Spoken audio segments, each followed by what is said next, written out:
distant northern skies. At that point, I realized I don't know where it comes from, but I know it's okay.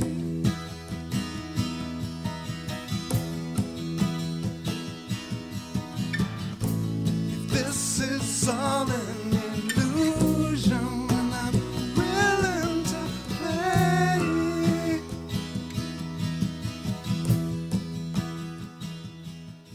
Welcome to Karen Holton's podcast. Karen permanently lost 178 pounds and found happiness and success by following her own advice. She has now developed that advice into the quantum health transformation: heal, evolve, and thrive. Karen's website offers a free webinar workshop series, and you'll also find tools, methods, and practices to assist you to become the change you want to see in the world. She believes that we are all connected. Heal the planet by healing yourself. Connect with Karen at her website, KarenHoltonHealthCoach.com, and through Facebook at Facebook.com/Quantum Health Transformation. Now for the podcast.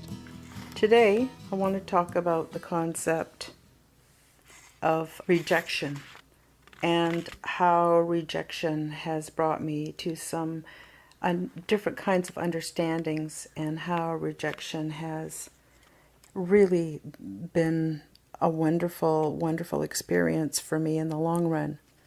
One of my many challenges is impulse control, and I don't seem to have that filter that other people have. That sometimes I do and sometimes I don't. Let's just put it that way, of being able to weigh my words very carefully.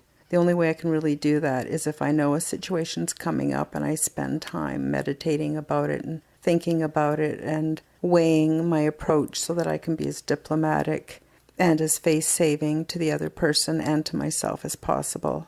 Otherwise, stuff just comes out my mouth, and I'm as surprised often to hear what comes out of my mouth as is often people around me. And even listening to my podcasts, it's almost like I'm making these for myself, because I go back and I listen to them, and I get a deeper understanding of my reality by listening to my own podcasts. So you would think I would have had that all put together in my head before I started to speak, but not really. It's kind of the opposite for me.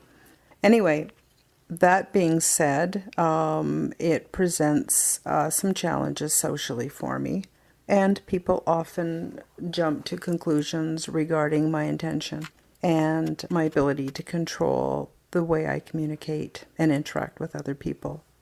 And you got to understand too, there's quite a spectrum depending on whether I've had a balanced nutrition for the day, whether I'm well hydrated, whether I've had time alone to contemplate, how much time I've spent around a lot of people. I'm very energy sensitive, and so I need probably twice as much alone time as what I have when I'm around people. Not to complain, I'm actually very happy with my lot in life, and I'm in a wonderful position, and I'm very fortunate, and I have many, many, many blessings. So just to keep this in balance, as the whole of my life, there are challenges, as we all have, because these are what shape us and make us who we end up being in the long run, which is what matters. Long term, not necessarily short term. So going back to rejection, I've always been a very social person, and I love being around people, and I find it very exciting to be around other people. And I'm ever so curious about everything about them. I'm ever so curious pretty much about everything. The things I'm not very curious about are the things that to me are kind of empty. Like, there's nothing wrong with acquiring and having things to make our earth journey comfortable, but when the conversation is just all about China patterns or the latest gadget, for me, that becomes boring really, really fast. And so I always assume that I'm not the only one in the group that feels that way. So after giving a respectful amount of time to conversations, I often introduce my own subjects of interest, and people often see that as very random. But for me, oh no, I've been waiting a long time, very patiently, really working on my impulse control, really working on my patience to not spring this all over the place from the moment I get there. And sometimes I'm more successful than other times in doing that. But long story short, there was a day when I really wanted to belong to groups. I always liked to belong to groups. I felt safety and comfort within my posse or my pack. I'm a very group-oriented individual. I've learned to adapt to being more on my own, as you will see in my little story here.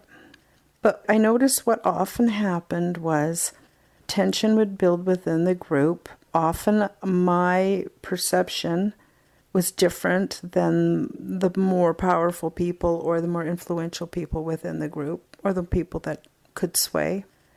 And often I would not be given a chance to really explain or to educate them so that they would understand where I was coming from. Or they couldn't go where my mind naturally is. But I could go where theirs was, but there was a limit to how much time I could stay there or want to stay there, really, to be honest, because there's just so much more out there. Anyway, what eventually often would end up happening, if not me, someone close to me within the group, is the tension would build within the group and the perception of that person would become more and more negative until pretty soon there would be some kind of an emotional or professional eruption, and often it would mean the person who was rocking the boat or wasn't the perfect fit was then pushed out, and the group feels better afterwards. And it's just simple scapegoating. But if we don't recognize our behaviors and the behaviors of ourselves and the behaviors within the groups that we operate in, and if we don't look at things analytically, we can often fall into that pattern. I've been a part of it. We've all been a part of it. And it's a way of releasing a group tension. But there's a lot of other ways that are much easier and much healthier and have a completely different outcome. But it's just sort of easier to keep doing the same old. But I find the same old kind of boring. And my life is short and I want a bang for my buck. I don't know how long I'm here for. And I want to have a wonderful experience. And I have a wonderful experience. Anyway, getting back to rejection again. Oftentimes I wouldn't even get a chance because the minute I walk in, the perception from the way I was dressed or the way I looked or something about me, the tide would already be turned. And that would be just the way it was. And I would make attempts to be involved in the conversation things, but pretty much get shunned and then just walk away and go, well, obviously that group wasn't for me. And I'm talking very small scale up to very large scale, including religion even, or societies, nonprofit societies I volunteered at, things like that. So it used to get me down because I really wanted to fit in, but I'm a horse of another color, as they say. I'm a different kind of person. And there's nothing wrong with me. I'm just a different kind of person. And often we live in a society where we are living amongst either adult children or childish adults. And there is quite a difference. Adult children are generally aware of the work they are working on and have a bit of a plan. Childish adults just never grow up. And there's quite a huge difference there, especially regarding wisdoms. And the adult child often takes responsibility, where the childish adult does not. So we're living, I would say, in a society predominantly of childish adults. And so instead, because they don't want to look at themselves, they project everything outwards and keep everything that's not acceptable on the outside to contrast how they're so acceptable inside. But the reality of it is, they have very, very low self-esteem and generally a high ego because the ego's trying to make up for something there, right? So anyway, a lot of groups are behind the scenes driven by childish adults because they haven't learned that we're all okay. We all have gifts and we all make mistakes. And through love and compassion and kindness and mercy and tenderness, we can transform any group into an incredible power. The same as we can for self and same as we can for society in general and on a global scale. on and on. It's all the same thing. Anyway, it used to really get me down, this rejection thing, and I would often then turn it back and not take responsibility for myself and the part I play. I know I could dress more conservatively. I know I could really spend all my creative energy while I'm in a group just trying to not swear and probably do pretty good with it. But I miss out on so much of what's going on when I do that, because it takes so much of my central processing unit to keep the control. Whereas if I'm just accepted for the way I am and I'm around people who get me, there's not an issue, and I'm very creative because I'm very free. Getting back to rejection again, I always wanted to fit in, and I always felt rejected, and I felt so sad and lonely to be outside of the group and very jealous of those in, and I'd make up stories to sort of say, oh, they're a bunch of assholes anyway, I didn't want to hang out with them anyway, or whatever, find fault with them. But, long term, that wasn't really working for me. And then I noticed it started happening when I was down and out with the nonprofit societies.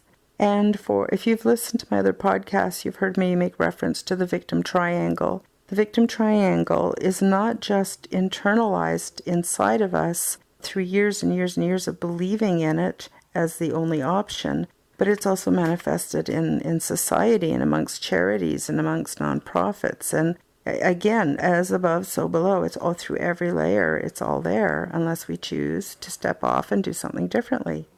And in the victim triangle, you have the victimizer, you have the victim, and then you have the rescuer, and they often change places.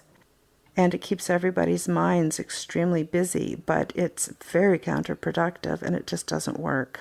Because first of all, what we do is we caricaturize the person that we're blaming as the victim or the victimizer or the rescuer. The rescuer is the good person, right? The victim is the innocent person, and the evil one is the victimizer. But that is not really what it's. That's like black and white and a shade of pink in there. Like, that's nothing. We have the full spectrum. We have so many options and ways that we can handle things and look at things. But anyway, getting back to the nonprofits, I go to the nonprofits and I refuse to play the victim, even though, I sincerely needed their help. And that's why they were there. Indeed, that's why they were there, was to help people who had circumstances like mine. They didn't know what to do with me because I didn't play the role, and they couldn't be the rescuers. And oh yes, they can find many, many victimizers, even society or the government or policymakers, faceless victimizers, if there wasn't, that, oh, your partner's being abusive to you or whatever, right? It's often more ethereal than it is three-dimensional, hard copy in front of you. So anyway, I was really angry that I wasn't getting the assistance I needed and that I was being perceived as something other than and something worthy of rejection again. And this happened over and over again, and it wasn't until I realized, oh my God, the day the sun came out for me, was that it was a great blessing that I was being rejected, because the mindsets and the energy of those groups was not a match for me. And it doesn't mean I'm better, but I'm different. I'm definitely different. And I see things very differently. And so by being an observer, fly on the wall, someone who watches a little bit outside of the different groups and dynamics going on, there's so much wisdom to be gleaned. And so much for me to go, aha, that's why I do what I do. Bringing the lessons home, fixing in here. Most of us are a bit of a mess, trying very hard to hide that, mainly through addictions, but also through belief systems. But again, those can be addictions, and down the rabbit hole we go. So coming back to rejection, what a blessing every rejection has been to me, to finally build my energy to the point where I went, wow, I have something amazing here. It's mine. It's unique. It's amazing. And there are many people out there who are capable of getting me. But they're complicated too, and so there may not be an intense bond that happens, but there is something there, a recognition and exchange. We exchange data like codes, just in brief smiles and recognitions and conversations that may never happen again. One becomes very connected with everything, and so what rejection allowed for me was to actually see how connected I am to everything and to never feel alone. I mean, if you want to go down that slippery slope, if we have more bugs that live in us than cells we have in our body, we're never alone. We have all the other dimensional universes and realities. Oh, just because we don't happen to stick our finger out there and touch it and say, oh yeah, I'm getting the limited amount of information that I get from my six senses, although it's quite a bit, but that being said, until we can see it with our other senses, our other kinds of eyes, and that gets back into opening up the chakras and why I do the work I do with Organite, because it's just so amazingly good for us on such a high energetic level that it all filters down. Whereas if we do the work at the bottom level, it doesn't filter up. It's the work on the bottom level. So the higher we go in the work that we do, the more it filters down and corrects things. So pretty soon you find out your neuropathy is gone and your arthritis isn't bothering you. Your eyesight's getting better. Your plantar fasciitis is gone. Your hemorrhoids stop hurting, or you haven't had a migraine in a month. See, this is what happens from this contemplative work that I encourage everyone to do. So, getting back to rejection again, in those spaces where I didn't have the old style or old paradigm help, I was forced into new paradigm reality where I could think in different terms, in different ways, see different options, different solutions, try different things, experiment, fail, pick myself back up and keep going. I mean, really, the fact that we're alive and we're here right this moment is a miracle, truly a miracle. There's so many things against, the odds against us even just being here. There's something very amazing about this very moment right here, right now. So, rejection gave me all of this and so much more. So now I can flutter around into groups, and as long as I can, it wears me out trying to keep quiet and be polite and politically correct and no foul language. Oh my goodness. Oh, for some of us it's so hard. It's the hardest thing we do. But we keep doing it because we love people and we see the goodness in them and we see the goodness of everything. And we feel sad. Instead of being angry when I get people try to scapegoat me, which they actually can't anymore because that's their issue, not mine. It has nothing to do with me. So I may as well just learn what I can from it and look to put my hand towards the next thing I'm doing, because there's so much to do and so much to be and so much to experience. So if you've ever been rejected, be glad. If you've been kicked out of your religion and shunned, rejoice. If you have had someone you love betray you and disappear and no longer be there for you, there's such a reward in that. If you've been beaten, literally, if you've been raped, if you've been any horrible thing that you could imagine has ever happened to you, or even not so horrible. Not everyone has horrible lives. Rejoice, because that thing happened in a moment, but the blessing from that experience will reward you for the rest of your life if you let it. If you let it. So often all of those ugly things are also different faces of rejection. They're blessings. Wait till you find out the great power and joy of not being part of this world. There are people who go into communities and separate so they're no longer part of this world, but we can definitely do it energetically. And then we find these huge areas of where we overlap with other amazingly creative and magical people. And pretty soon, you don't miss anything of the old paradigm. There's just so much to be happy about in the new. I love you all. I hope you keep trying to do what you can. You're all worth it. You're all lovely. And you're all loved more than you could ever dream possible at every moment, no matter what you're doing, what you're thinking, or where you're at. The love is always there. All you have to do is let it in. Splendor into endlessness puts all my inner strife to rest. For time gives birth to hurriedness. It all makes sense, well, more or less. And the sages put me to their test. With heart and soul, I do my best to find the answers to my quest.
okay.